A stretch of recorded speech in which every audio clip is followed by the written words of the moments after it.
Ready? Yeah. Alright, you guys ready? Yep. Yeah. Alright, here we go. Alright, listen to your CD. Alright? Uh-huh. What gives you the drive to produce? What gives me the drive? Yeah. I have no idea. You know what I'm saying? It's just something that I do. It's just something that I've done from the time I was a little kid. You know what I mean? I just love music, and I would just do it. What gave me the drive to do it myself was the fact that everybody, I worked with, it either didn't click or they weren't as dedicated, you know what I mean? So I would end up just doing it myself anyway. So I just at one point said, fuck it, well then I'm just going to do it myself.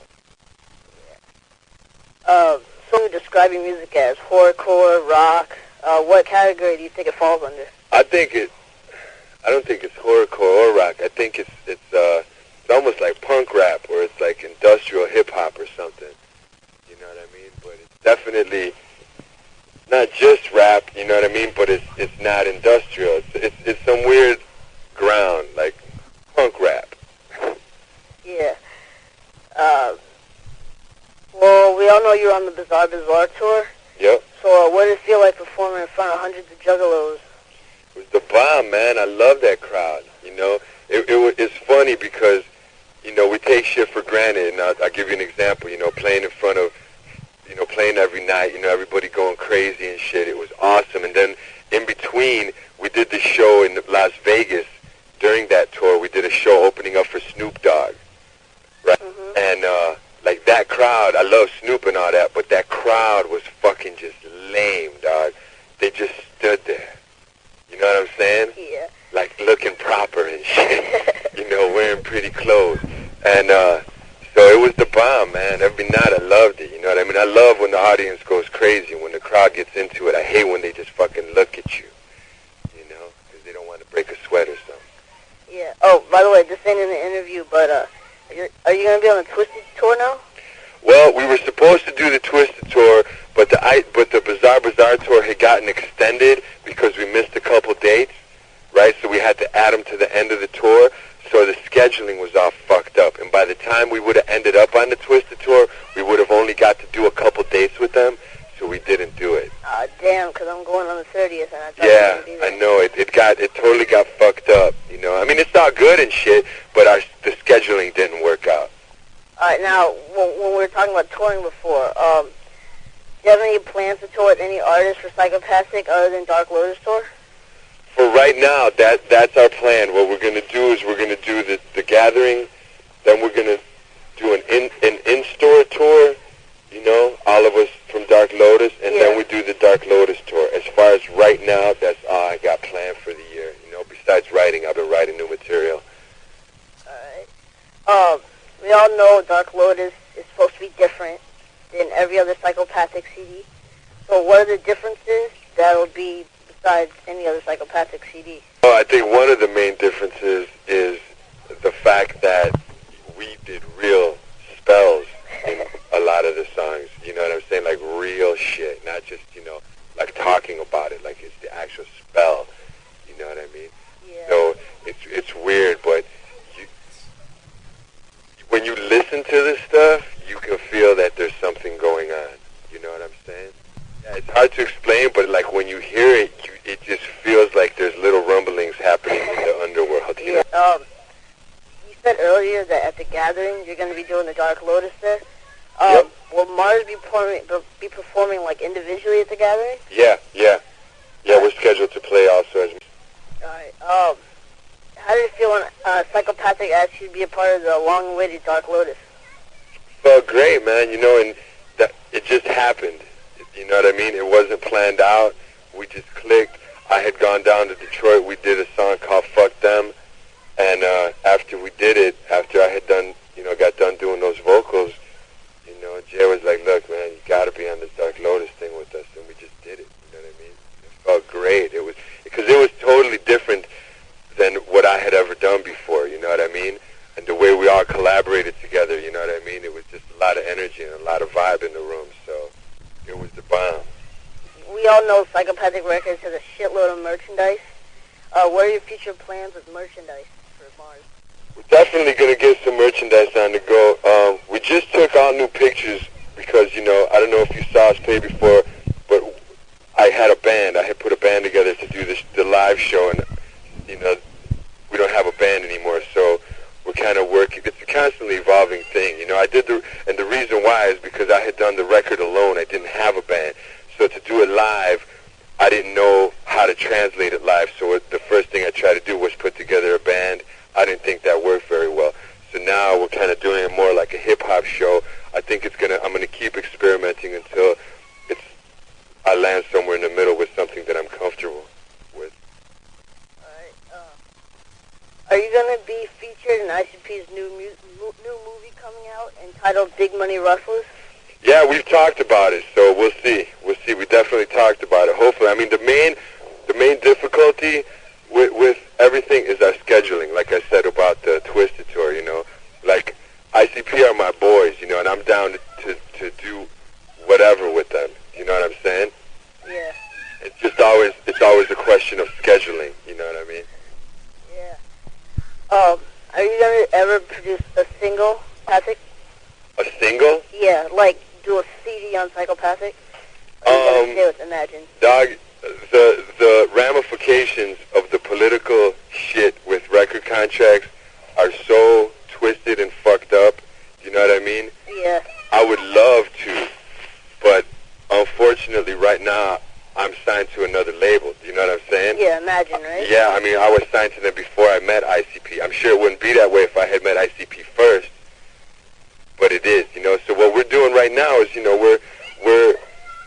we're making ways, like, you know, with the Dark Lotus, and me and Joe have talked about doing the Bloody Brothers, where I can kind of do both. You know what I mean? Yeah. Do stuff on Psychopathic and still hold up my obligations on the record contract that I signed with Imagine, you know? Yeah. Here's my last question before I hand it over to Jeff. What do you think about Riders.com? I think Riders.com is the bomb, you know? Yeah. Alright. I love it. Jeff. What up? Alright. What's up, man? Chillin'. Hey, I gotta ask you a question real quick. Hold up. Know what you thought about the Detroit show, the last show on the Bizzar tour? It was cool, man. You know what I really thought what was cool about that show? When I stage dived, that stage was so high, I fucked up a bunch of... You landed on me. And I heard them go, fuck, you're crazy, because I landed on their heads and shit. Yeah, you landed on me. Oh, for real? I had like the biggest bump ever. I was front row. I was singing everything because like not too many people knew it, but my friend from Texas hooked me up with the CD. He bought it, and then I bought it off of him. Uh-huh. So I knew pretty much everything, and I'm sitting there, this kid's from Kalamazoo going, what the fuck? It was pretty sweet.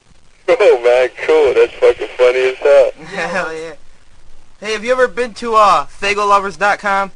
No, I have not. You gotta check that out, man. We're working on a tight section for you. Oh, cool. I will. And, man, I appreciate that so much, Doc. Like it's weird, you know, when people do stuff like that, I don't even know how to express my gratitude. There you go. How far along did you and Violent J get with the Bloody Brothers? Or did you start it all? We got a bunch of tracks, and we started writing, and we were actually, when we were in Detroit, we were going to record one of the songs, the first song, and the engineer had gotten food poisoning, so we didn't get a chance to record it. And since we've been back, we've both, like, been just doing mad shit. What we decided to do is we were going to take a couple weeks, just take care of all our business, you know what I mean? Oh, that's cool. Then put it together. Do you like Detroit? Yeah, man, Detroit's cool as hell. Hell yeah. Well, how's I know that you've been working at the studios in Detroit, like the Lotus Pod, and how's Detroit music scene differ from Chicago? How is, say that, you guys are kind of low, so I can't hear what you're saying. Yeah, we got a speakerphone because we're recording, but how's the Detroit music scene different from Chicago? The music scene? Yeah. I don't know if I would be able to answer that, you know what I mean? Because all I know about Detroit's music scene is I went out a couple times with Jay, and then, you know, from what I hear in the, you know, in the media, but I know about Chicago's music scene, which is, it's got everything, you know what I mean? Like, we got a little bit of everything. Every style of fucking music is here. Yeah. Oh, sweet. There's not a lot of unity, you know what I mean? Mm-hmm. People, but we have every style of music, you know what I mean? That's cool. Legendary. Detroit just got this vibe that, you know what I mean, they just produce good shit. Yeah, thanks. Water. What do you think of Juggalos? Love juggalos, man. Oh yeah. That's great. You kidding? Yeah, man. It's been nothing but love on tour. It's been fucking great, bro. There ain't no fan base like that, I think. I know there ain't. Well, we already answered our next question, but here we go to the next one. Who are your biggest influences and why? Musically? In Anyway. Anyway, I would say, a lot of my biggest influences are kung fu masters, like grandmasters, because I've been into kung fu and into martial arts since I was little, so... So you'd probably kick my ass. Yeah. Aleister Crowley is another... You'd probably whoop my ass, right? Say that again? You'd probably whoop my ass, right? Nah, not anymore. It would depend. It would depend. I went through that whole thing where when I first learned how to fight and show everybody that I knew how to fight, but not anymore. Now I'm cool. Oh, that's good. How do you feel about the legalization of weed? Dog, I could go off on this because I can't believe that people could, now in this day and age, still tell us what we could do. You dig what I'm saying? Yeah.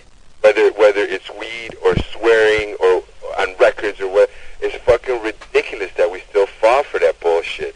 That they could say it's illegal.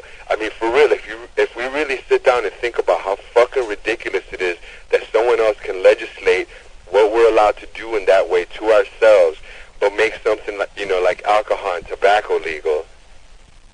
Yeah, that's true. Fucking ridiculous. You know, they're so hypocritical. How can you tell somebody what they should do? How could I tell you shouldn't get high? You know what I mean? Yep. It's just ridiculous but we fall for it. You know what I mean? I think the thing is the majority of people are disorganized. If enough people got together and just went, no, fuck you. You know what I mean? It is legal because we're making it legal because this is what we want to do. Then it would change. But right now, nobody's got the balls. It organized enough. Okay, before me and Jeff and Dominion let you go, do you have any final comments? Man, just mad love and respect to all the juggalos that came out and saw us, Okay. Sounds straight. Hey, thank you for taking your time and doing this once again.